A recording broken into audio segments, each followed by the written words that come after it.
Increasingly, governments invest in higher ed research and teaching, hoping to see tangible short-term economic benefit. Since the 1950s, universities have undertaken large-scale knowledge mobilization through research parks. But in the past few years, the emphasis has shifted to a more nimble entrepreneurial model at research universities and community colleges alike. This week, campus incubators and accelerators. Let's take 10 and take off.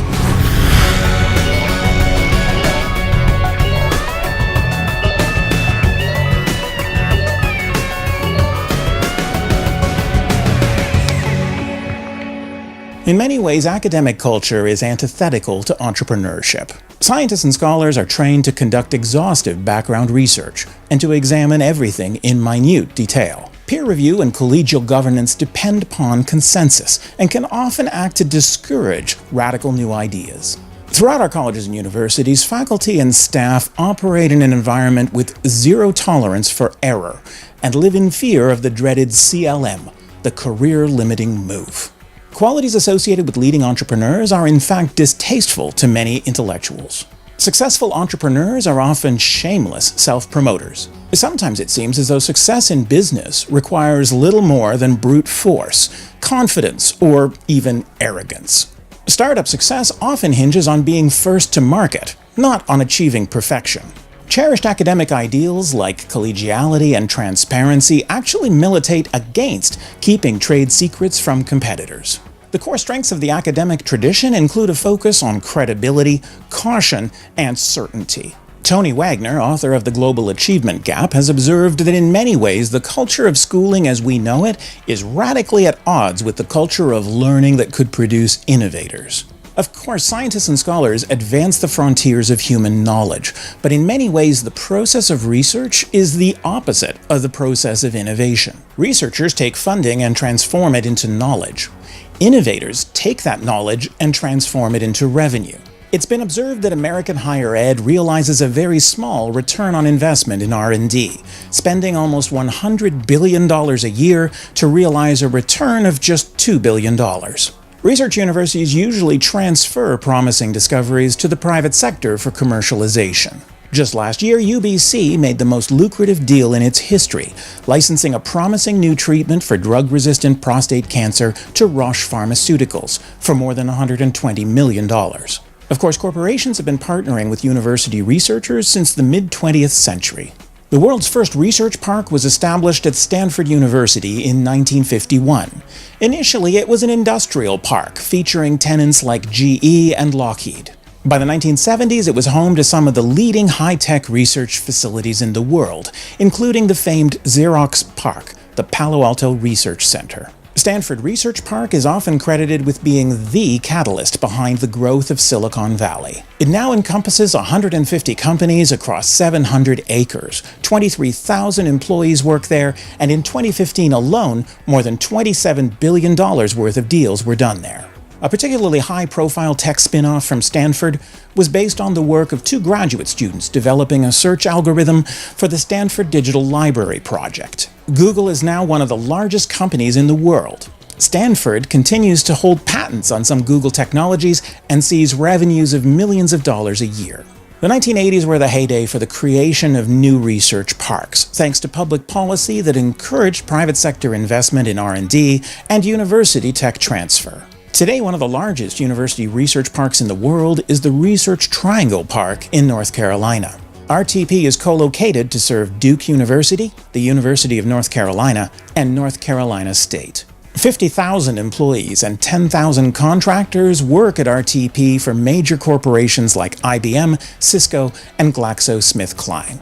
But in a digital economy, the barriers to entry for startup companies have plummeted, and R&D is no longer exclusively the domain of major multinationals. A student or two with a laptop can take a new idea and go global within months.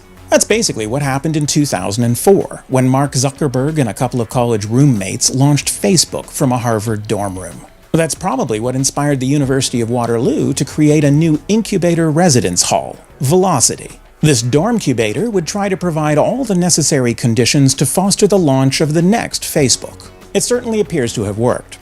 One of the first graduates from the Velocity program, Ted Livingston, did so well with his Kick Interactive that he donated back $1 million to the program to act as seed money for future entrepreneurs. Waterloo's Velocity program now has 6 branches.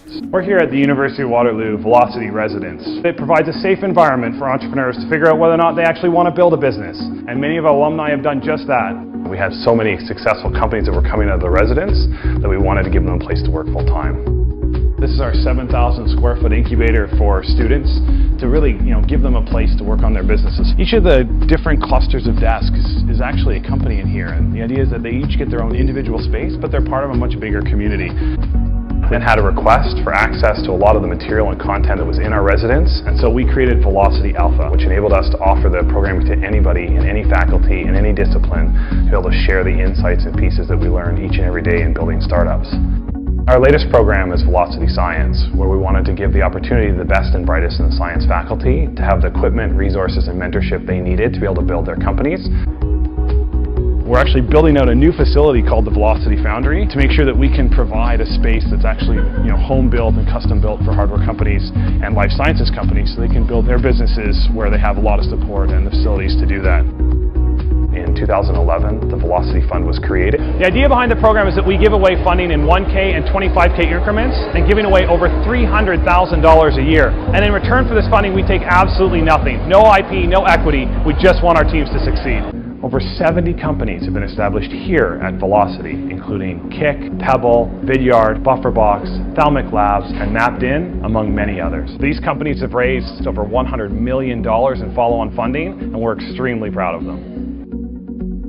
As North American employment is increasingly shifting towards startups and freelancing, business incubators have been multiplying. In the US alone, there are well over 1,000 business incubators, and about a third of them are located on university campuses. One of the most successful private incubators is the Y Combinator in Mountain View, California. Admission to the Y Combinator program is more competitive than Harvard or Yale. Y Combinator has funded more than 1,000 companies, now worth over $65 billion, including some household names like Dropbox and Airbnb. Y Combinator's model is to take a 7% equity stake in exchange for seed money, mentorship, and supports. UBI Global, based in Sweden, looks at more than 1,200 university accelerators and incubators to compile its annual rankings. Last year, UBI declared the world's top university incubator to be England's Set Squared Partnership, established in 2003. With 6 incubators at 5 research-intensive universities, the Set Squared Partnership has helped more than 1,000 companies raise £1 billion in funding and create 9,000 jobs. The number 2 incubator in the world, according to UBI's 2015 rankings, is the Innovation Incubation Center at the Chaoyang University of Technology in Taiwan.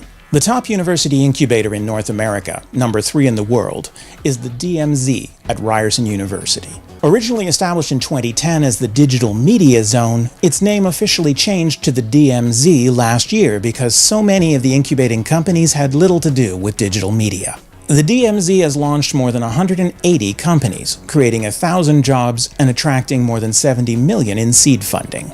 Politicians celebrate the economic and employment outcomes of incubators like the DMZ. One of the great things about the Digital Media Zone at Ryerson University is not only does it bring this collection of creativity together from different backgrounds, but it also allows them to demonstrate, to showcase their inventions as well as the process of thinking that they undertake to new businesses or existing businesses.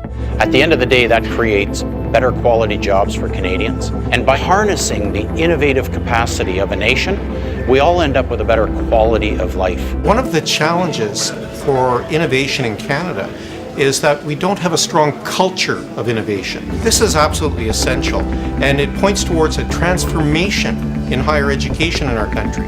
Ryerson has launched multiple incubators on the DMZ model as part of a zone strategy that includes a satellite zone in India. The Transmedia Zone serves entrepreneurs in content creation, from video games and virtual reality to interactive fiction.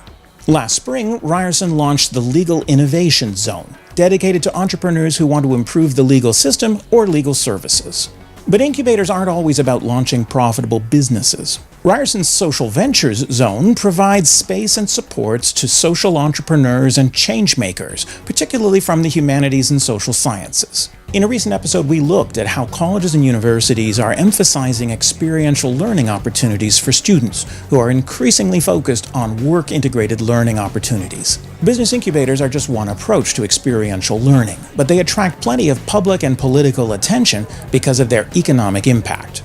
Of course, many traditional academics question whether higher education should truly be in the business of incubating businesses. But as more and more students graduate into a freelance and innovation economy, business incubators make a lot of sense as an extension of campus career services and research commercialization. If we want to prepare our students for successful futures and meaningful citizenship, they're going to require an entrepreneurial mindset.